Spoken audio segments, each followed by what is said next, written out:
I'm Mar, and once again, this is my opinion. There's not many contemporary directors that haven't made a bad film.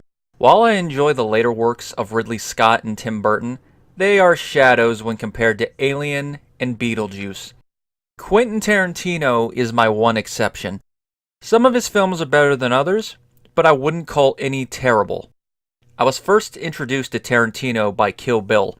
Before then, I'd heard his name only in passing. His love letter to 70s martial arts exploitation films created a fan, and my adoration grew with each subsequent film. Django Unchained was the first I saw in theaters. While a little overlong in places, I didn't have any major issues. When I heard about his next film, my interest was more than piqued, especially when I heard it was another period piece. Sadly, I didn't get to watch it in theaters, a fact I retroactively kick myself for, but when I did finally watch, I savored. Released in 2015, The Hateful Eight is a Western thriller in Tarantino's eighth film. Yes, Kill Bill only counts as one. Set in Wyoming a decade following the Civil War, the film revolves around a group of strangers stranded in a haberdashery by a blizzard. Two of the strangers are famous bounty hunters, with one bringing in an infamous outlaw to hang. As the film progresses, the hangman begins to suspect that not everyone there is trustworthy. The tension and paranoia build, leading to a gory climax. The first time I watched the film, I noticed a vague similarity to John Carpenter's The Thing. Both films revolve around a group of strangers isolated by nature who are slowly gripped by mistrust and paranoia. Kurt Russell stars in both, and at one point disarms several characters out of self-preservation. Ennio Morricone also scored both films, with his compositions complementing each one's tone. According to Tarantino, this similarity is intentional, as it was his way of deconstructing how he felt when he first watched The Thing, albeit with his usual flair. The acting is great all around. The supporting cast perform well, even though most of the characters are nothing. Samuel L. Jackson, Kurt Russell, and Michael Madsen give performances we've come to expect, especially in a Tarantino film. Bruce Dern is alright as Colonel Smithers, and Damien Picard is intentionally awkward as Senior Bob, leading to chuckle-worthy moments. Tim Roth steals his scenes as the delightfully foppish Oswaldo Mowbray. Although subtle by comparison, Jennifer Jason Leigh gives the best performance as Daisy, ranging from sympathetic to detestable. Russell means to see her hang, but they have an interesting relationship, backed by the pair's chemistry. It's not romantic, but at times borders on an old married couple.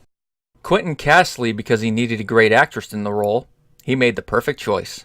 Daisy plays a guitar in one scene, which was loaned to the production by the Martin Guitar Museum. 6 stunt replicas were built for the ending moment, but none were used. Due to a misunderstanding, Kurt Russell grabbed and destroyed the antique before he could be stopped. Leigh's shocked reaction in the final film is from this take, explaining its authenticity. The Martin Museum no longer loans guitars to film shoots. While the film is long, Fred Raskin's editing paces it well. The opening credits and a later drive scene drag, but they allow the audience to take in the setting and its accompanying isolation. We know our characters are snowbound, and if anything goes awry, there's no help coming. It's all on them. Morricone's score complements this feeling, allowing the tension to build as the plot progresses. Tarantino claims some of the score are unused compositions from The Thing. If so, it was wise for Morricone to use them here, as they fit. Courtney Hoffman handled wardrobe. Having worked on Django Unchained, she was the obvious choice for another period piece, allowing a sense of aesthetic continuity. The costumes feel like a natural forward progression from Django. If there's any aspect I'm not a fan of, it's Major Warren's story. While it serves a purpose in allowing the Major to kill Colonel Smithers, even though he baited him, it undermines the preceding moment. Tarantino had stoked tension between the two, built on animosity from the Civil War. They were close to blows, but dinner conversation and a shared history brought the pair together. They had a tender moment of brotherhood, and it deteriorated into typical Tarantino fodder. While the resulting scene is entertaining, it could have been more, although Tarantino would have had to alter one following plot element. The film contains Tarantino's usual tropes: long takes, language, explicit violence, effects handled by The Walking Dead's Greg Nicotero, red apple tobacco, and non-linear storytelling. This last aspect is especially important, as the third act contains a twist that necessitates a flashback. Knowing Tarantino, I should have seen part of this twist coming, but it surprised me during my first viewing. It leads to a tense, gory ending. While it might not please everyone, not all endings should be happy. It's the ending the film deserved and earned. While not my favorite entry in his filmography, that honor currently goes to Pulp Fiction. The Hateful Eight is close. While made more for entertainment, it's a great example of how the elements of mise-en-scène blend together to form an excellent film. 4 cups of well-water coffee out of